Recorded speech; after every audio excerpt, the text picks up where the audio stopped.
whichever way, by all means necessary, you must have electricity. And you will not pay for estimated bill anymore. A promise made will be a promise kept. If I don't and I come back, by all means necessary, don't vote for me.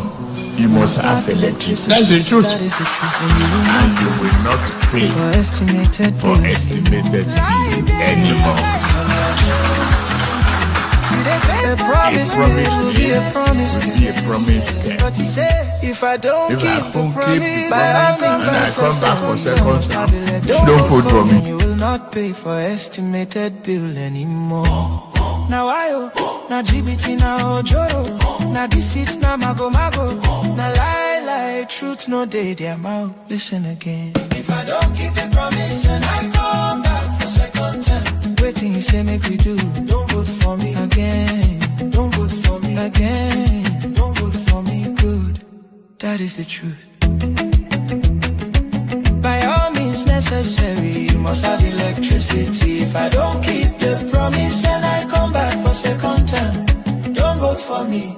If I don't keep the promise and I come back for second time, don't vote for me. That is the truth.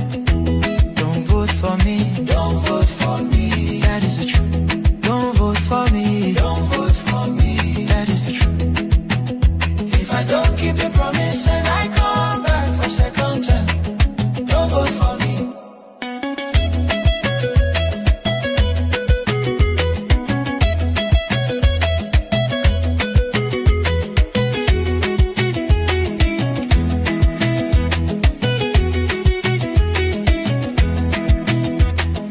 Whichever way, if I don't keep the promise, whichever way, if I don't keep the promise, whichever way, if I don't keep the promise, don't vote for me, don't vote for me, don't vote for me, don't vote for me, that is the truth. Don't vote for me, don't vote for me, that is the truth. Don't vote for me, don't vote for me, that is the truth.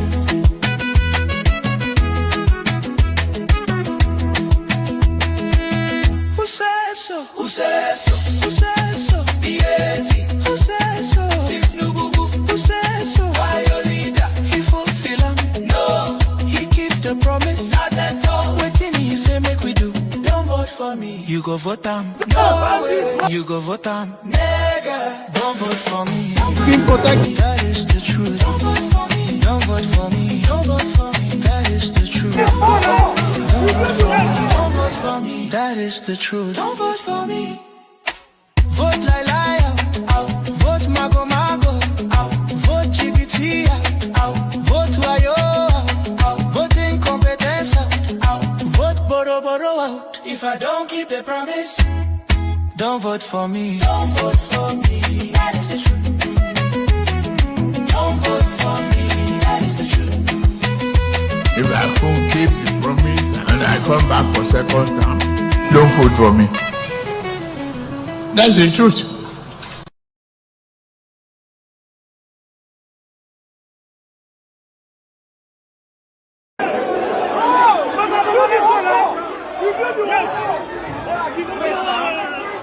I want to compare yourself to VDM. Are you mad? You want to compare yourself to VDM. Are you mad? Are you mad? Are you mad? You want to compare yourself to VDM. Are you mad?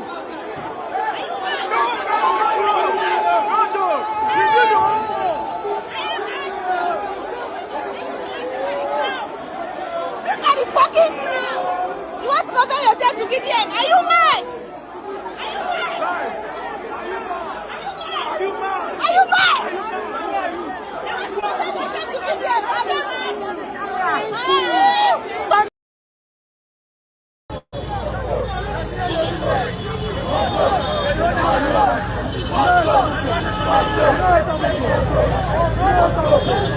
All right, so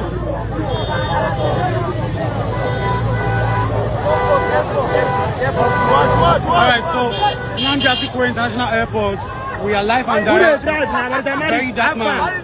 We are demanding that the president resign. Bro, one love. shown in 3 years that he's a failure and will not do anything. So they demand to make him resign because we are tired. We are tired. Bandits must go! Bandits must go! Bandits must go! Bandits must go! Bandits must go! Bandits must go! Bandits must go! Bandits must go! Bandits must go! Bandits must go! Bandits must go! Bandits must go! Bandits must go! Bandits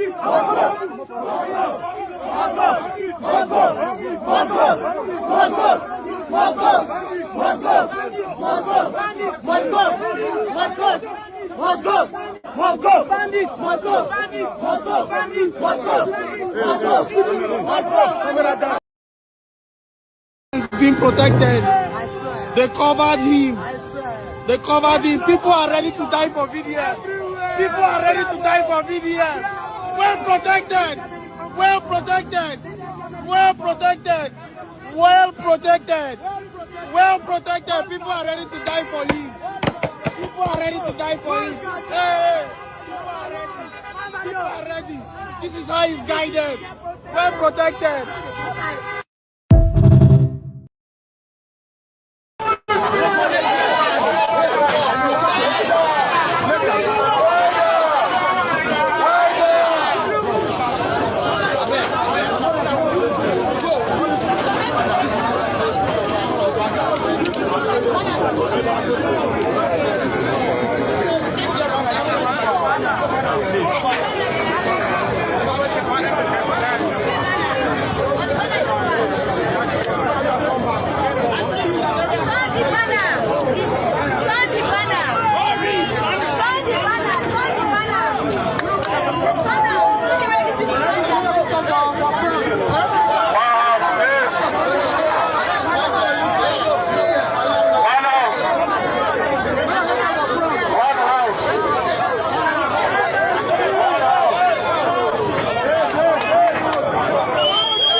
Our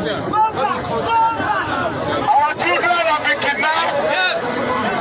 Until now.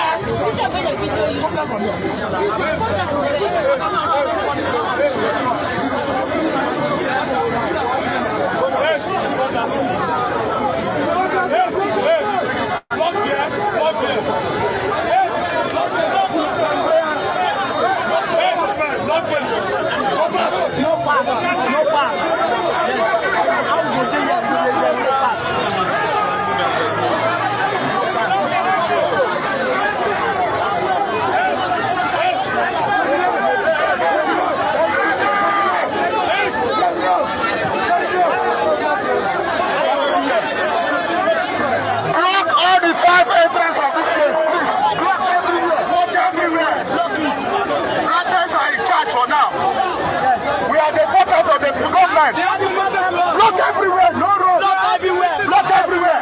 Block everywhere. Block everywhere. Everywhere should be blocked. Everywhere. Everywhere should be blocked. We are the portals of the government.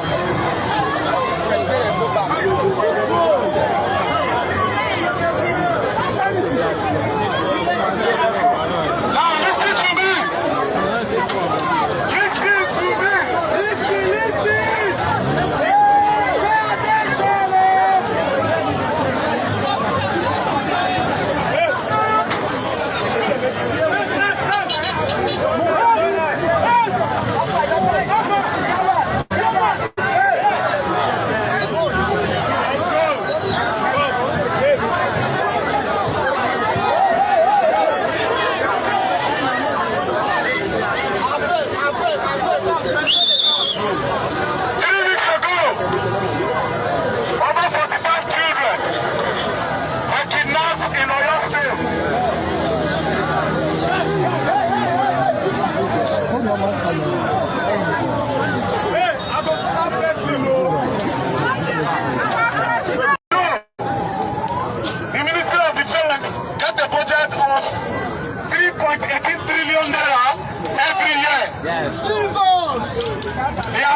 Nothing to show. Bandits are taking over Nigeria. Yes. Bandits are taking over our farmland. Bandits are raping our women. Bandits are raping our children. Bandits are killing our mothers. Bandits are killing our fathers. Nobody is safe in Nigeria anymore. What are the military doing? What are the police doing?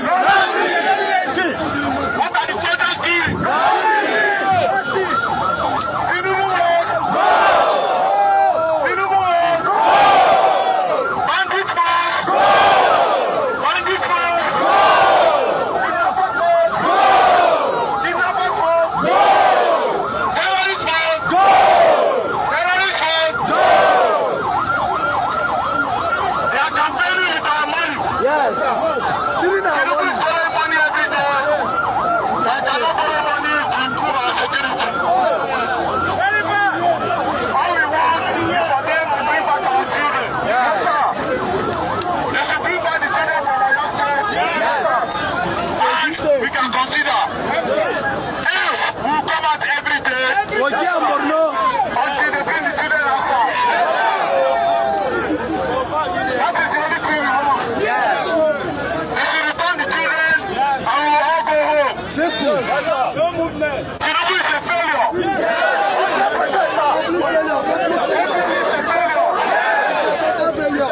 They have lied to us and they have failed us. Yes. Nobody. You can vote to anybody you like. Yes, sir. But Tinubu should not come back 2027. Never. Tinubu came to do, kill and destroy. Yes. And that's how we say Tinubu was. Tinubu was.